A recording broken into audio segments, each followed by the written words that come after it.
Hivi tabia uliyoanzisha ya kurudi nyumbani, hauna salamu, hamna kujuliana hali, nini maana yake?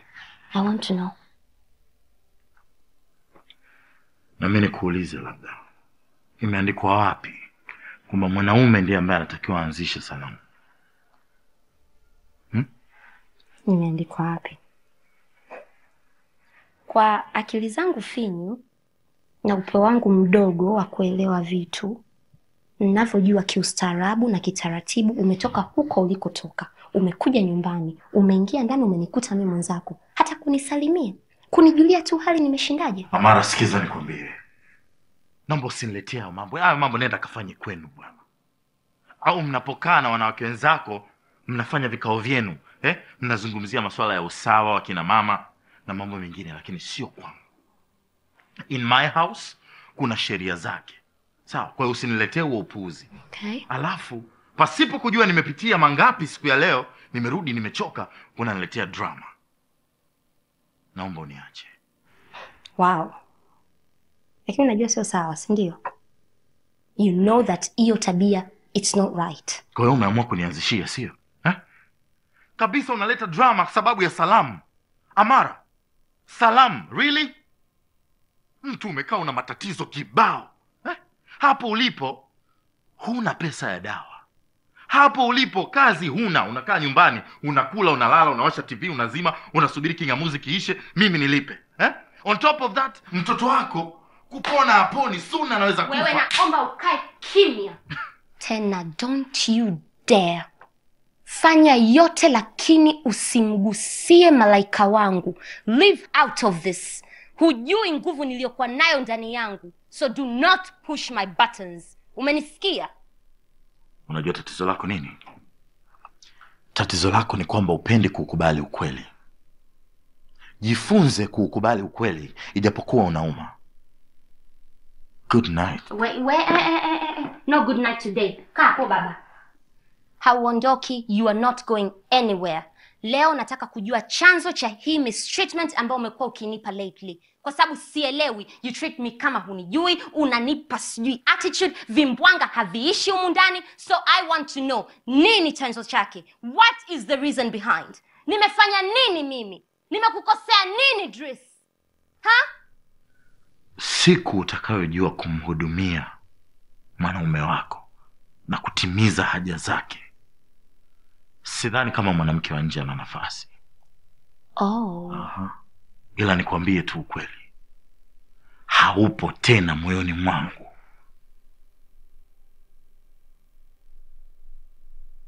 Haupo. So nakuomba, endelea kufanya na hayo unayoyafanya. Kuwa bize, shughulika, hangaika juu ya mtoto wako. I mean, malaika wako. Yeah. Kwa hiyo umeamua kujivua utu wako kwa sababu ya tamaa za mwili? Unajitia aibu. Yaani huna sifa tena ya kuitwa mwanamume rijali. And as for now, na kuona kama mabaki ya mua ambaye amekosa utamu. Unasemaje? You heard me. Umeniita nini wewe? Sikiza nikwambie. Usije ukathubutu kurudia hayo maneno mbele yangu tena. All else what? Palikuwa na kazi, palikuwa na mume, palikuwa na mtoto. Ukaamua uache vyote uchague mtoto wako. So deal with it. Mimi nitaishi ninavyotaka mimi, nitafanya vile najisikia kufanya, na huwezi kunizuia. Sawa? And I don't care kuhusu wewe unajisikia nini. And tell you what, usije ukathubutu kunigusa tena. Naomba nione hivi hivi.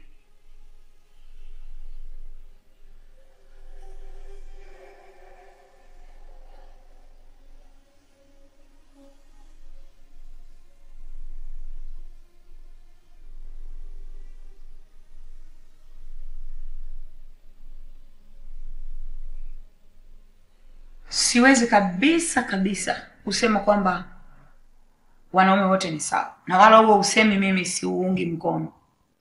Kuna wanawake wanaishi kama malkia, ndoa zao hajawahi kupata shida hata hii. Kwa utakapomchukua mwanaume huyu anayempenda mke wake, anapenda mtoto wake wa kike, anampeleka shule, ukamfananisha na mwanaume mmoja mkatili, ni kosa kweli. Lakini bado kwako Amara, naweza nikakushauri kitu kimoja, kwamba mume wako anachohitaji ni elimu, kuendelea kumfundisha, kumuelimisha, na atakuelewa na atakuwa mume mzuri zaidi. Yaani wapo wanaume wa kuelimishwa, lakini sio shemeji. Yaani mume wa Amara hafai kuelimishwa hata kidogo. Ni mwanaume ambaye dada hastahili hata chembe ya elimu wala imani, kwa sababu ni mwanaume ambaye amemnyanyasa vya kutosha, kampa mateso moyoni ya kutosha. Mwanaume ambaye hana hata soni ya kusema hapa nimekosa akaomba radhi. Ndio kwanza anagongelea msumali wa maumivu. Huyo hivyo unamuelimisha vipi dada yangu? Watu wanaelimishwa na wanabadilika. Sio kwake. Hivi umeshawahi kujiangalia kwenye kioo na ukajitathmini wewe ni mwanamke wa aina gani?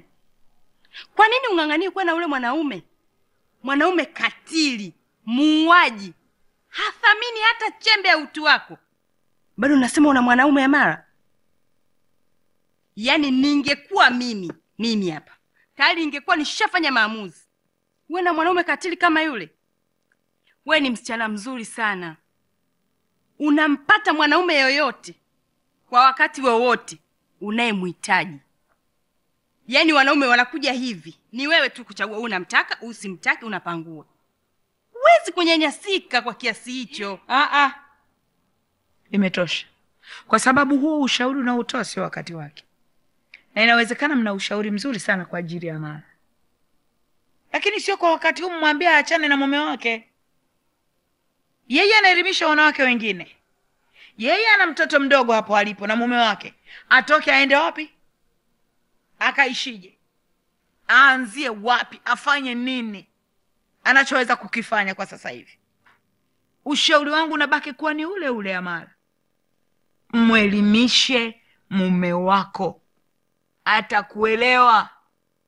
Lakini kusema ni kushauri uachike, tutashauri wanawake wangapi waachie ndoa zao? Ushaanza siasa zako dakini. Unapenda sana siasa. Mwanaume katili kama yule unaanzaje kumwelimisha kwanza?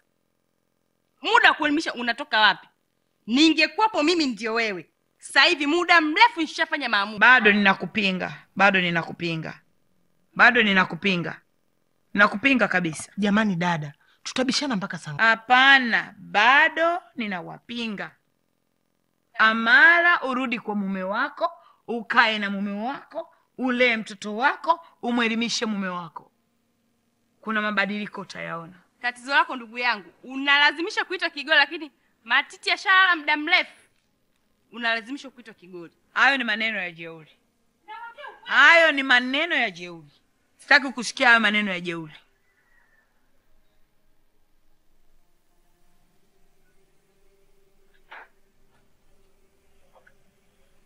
Karibu sana.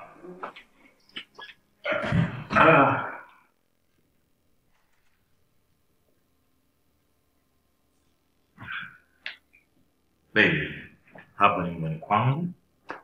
Huyu ni mdogo wangu, kwa hiyo sitaki ujibane, kuwa huru. Chochote unachojisikia kukifanya, wewe fanya tu. Sawa mama? Sawa. Okay? Alright. Habari yako?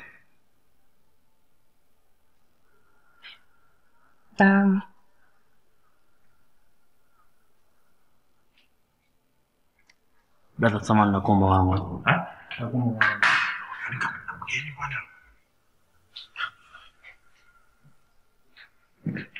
Sawa. Hivi brother, unajua mambo unayofanya ndani unanifanya nianze kuwa na wasiwasi na akili yako. Kwa hiyo nataka kusema nini, kwamba akili zangu zimevujia wino au medula imehama? Inawezekana. Haiwezekani mtu mwenye akili timamu, una mke, una watoto, na sio mke tu kusogeza, ni mke ambaye ulifunga ndoa kanisani. Wazazi wamshuhudia na mamia ya watu. Unakuja kufanya uchafu kama huo nyumbani kwako? Kweli? Unataka dunia kweli vipi brother? Ndugu wangu, acha nikufunze kitu kimoja. Katika haya maisha, kama usiishi hata siku moja kwa kuangalia walimwengu wanawaza nini juu yako, wanakufikiria vipi, utakufa. Si unanielewa? Utakufa. Na utakufa kabla wewe mwenyewe hujajitambua kwamba hapa duniani wewe ni nani, umeletwa kwa sababu gani, na dhumuni la wewe kuwa hapa ni lipi. Kwa hiyo ninachokushauri, usicomplicate maisha. Sawa? Acha kuvifanya vitu viwe vigumu. Vingine ukiviona viache kama vilivyo, havikuhusu. Wewe ni mtoto mdogo sana. As long as unakula, unakwenda chooni, unalala pazuri, AC na kila kitu, 200 300 unapata, tafadhali usiingilie mambo yasiokuhusu. Kaa kimya, na sipende kwa sababu unanikosea adabu. So shut up.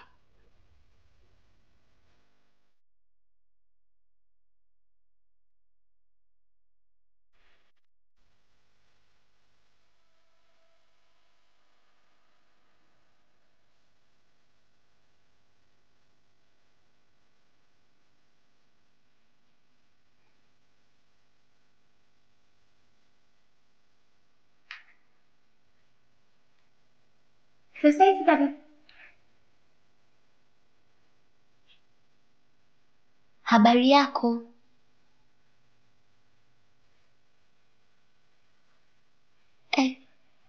Sada. Mama. Nzima. Nzima, shikamoo. Haya, Salama. Malaika yuko wapi? Amelala. Alikula? Amekula. Vizuri. Ndio. Ulikumbuka kumpa dawa zake? Nimempa. Okay. Na Sonia? Sonia amewahi kulala, ameanza afu ndo Malaika akafuata. Okay. Kwa hiyo wako okay. Sasa huyu mgeni hapa ni nani? Amekuja na baba. Wamekuja sanga?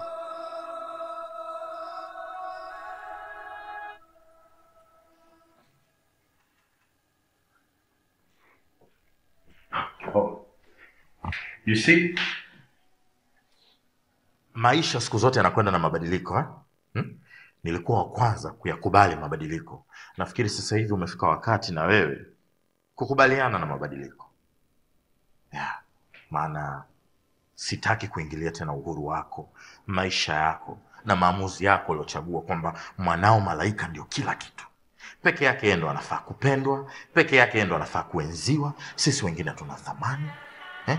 Wala hatupewi muda ambao pengine ungetufanya sisi tuhisi tunapendwa. Na mimi nimeamua kutafuta mtu ambaye atanienzi, atanipa mapenzi, atanistarehesha na atanifurahisha, kwa sababu wewe mke wangu umeshindwa kufanya wajibu wako. Shame mama, twende tukapumzike. Asante. Taratibu mama. Chumba cha kwanza kushoto.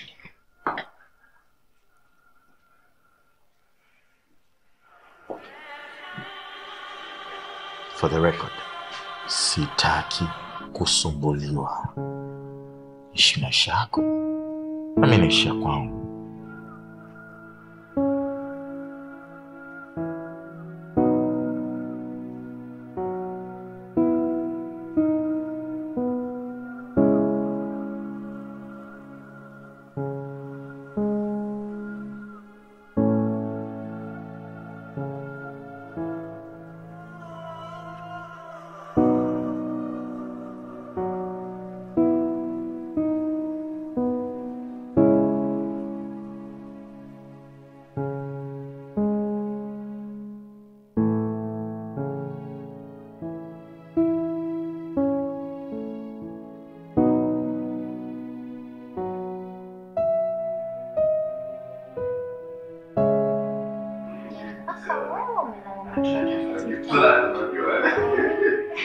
Lakini takuletea matibabu.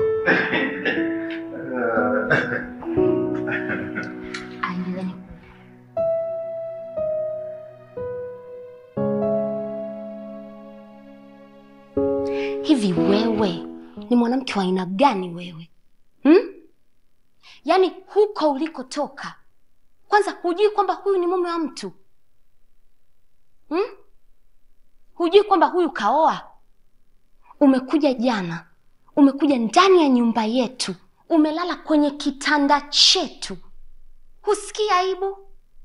Hujafunzwa wewe? Naomba mwache aende. Na wewe please. Na wewe huna aibu? Basi fanya vitu vyako huko Dris. Fanya vitu vyako huko, fanya ufusika wako, I don't care. Huko unakuja kufanya ndio watoto wako. Baby listen. Nikute kwenye gari sawa? Okay.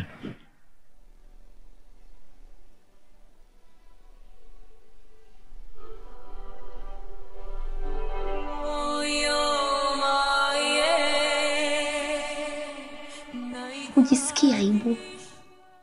Hujisikia fedheha? Wewe ni mtu wa aina gani, Dris? Sawa basi, mimi I can take your bullshit. I can take it all. Lakini sio mbele ya wanao. Una nini? Una mateso gani? Kama angekuwa kiume,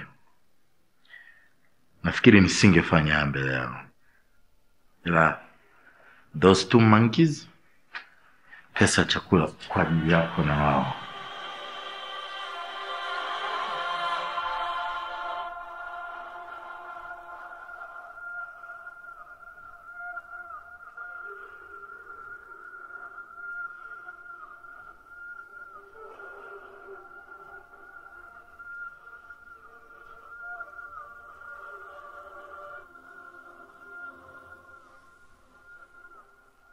Momo, atanisaidia kweli? Kwani asikusaidie? Yaani kakangu ana roho nzuri ni hakuna. Unavyomuona yeye alivyo mzuri basi ujue na roho yake iko hivyo hivyo. Yaani hapa unachokitaka unakipata. Maana nimekaa nafikiria hela ni nyingi. Hela nyingi tu gani? Yaani hapo uombe shingapi? Yaani sijui uombe shingapi utanyimwa. Kwa sababu kwanza jinsi anavyokupenda. Nikiacha tu simu, yaani rafiki yako sijui nini. Yaani kwa hiyo mama usijali hapa hata uombe mamilioni. Ushaanza. Enjoy. Asante. Jisikie kama upo nyumbani. Karibu. Huyu hapa anakuja. Usijali mama. Mungu atamsaidia, sawa? Da, asante sana. Usijali, pole sana. Asante sana, yaani sijui nikushukuru vipi. Mungu akubariki sana. Usijali Amara. Kuguliwa ni ibada. Kwa hiyo usiwaze sana ukamkufuru Mwenyezi Mungu, kwa sababu naamini mpaka ameamua kukupa jaribu hili anajua kwamba unaweza kulihimili. Da, yani katoto kadogo kanapitia maumivu makali sana. Yaani inauma sana. Acha tu. Ni kweli, lakini maradhi siku hizi hayana mkubwa wala mdogo. Yoyote anaweza kumkuta. Kwa hiyo kikubwa ni kuwa na imani kwamba atapona na kumtekea sana. Sawa. Vipi madaktari? Wamepangia muda maalum wa kwenda? No, hatuendi kila siku. Daktari wake sasa hivi amempa tarehe maalumu, kwa hiyo ikifika tarehe tunaenda. Though yani anapata matatizo, yani series of events hivyo zinavyomtokea, mara anguke. Nabaki tu kuomba Mungu at least ampe nguvu. Aise, pole sana. Asante, nimeshapoa. Niseme ndo ukubwa.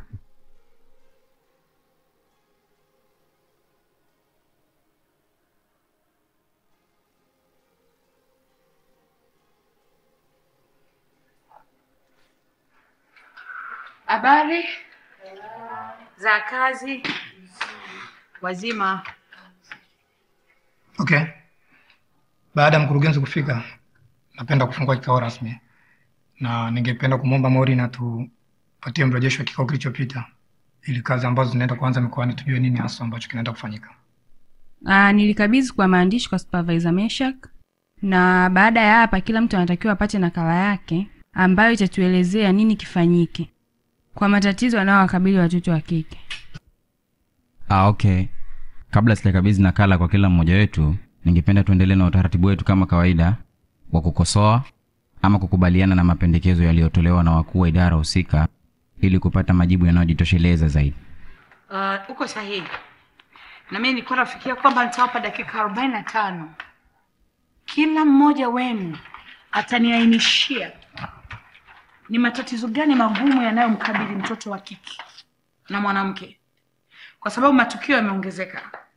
Matukio ya ukahaba yameongezeka. Matukio ya ubakaji yameongezeka.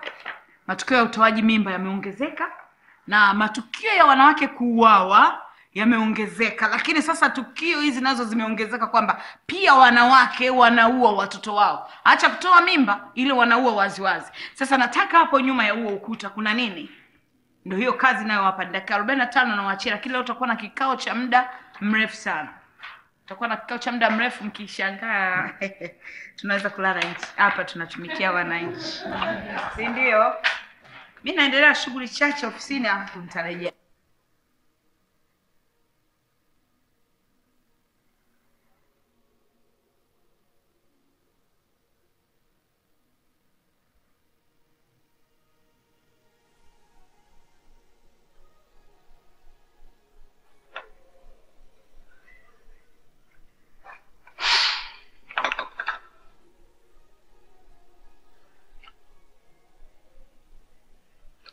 Mimi nadhani kesho tujaribu kuongea na uongozi wa hospitali. Tuambie hali halisi ilivyo. Na mimi watatuelewa tu. Hata sijui tunafanyaje. Shamu, unapokuwa hivyo haisaidii chochote. Hebu punguza mawazo. Kila kitu kitakuwa sawa tu. Alafu uzuni kama ushapata hela kulipa deni la nyuma. Kuhusu hili dozi mpya watatuamini tu. It's okay. Sawa. Amna shida nyewe. Fanyeni tu mtakachoweza kufanya. Hivyo unavyokuwa mimi ndo sipendi. Hebu naomba ukapumzike kwanza. Alafu kesho asubuhi na mapema tunafanya nini? Hili jambo ni dogo sana.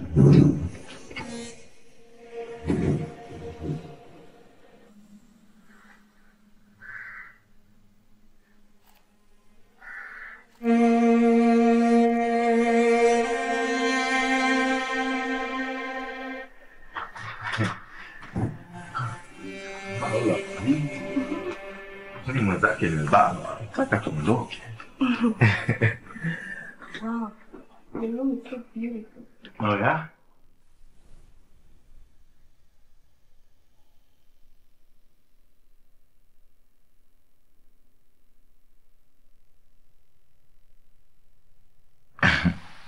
Unajua nimekumisa.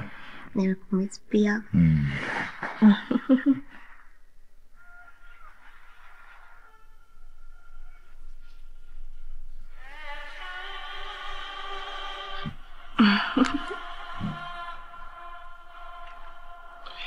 So.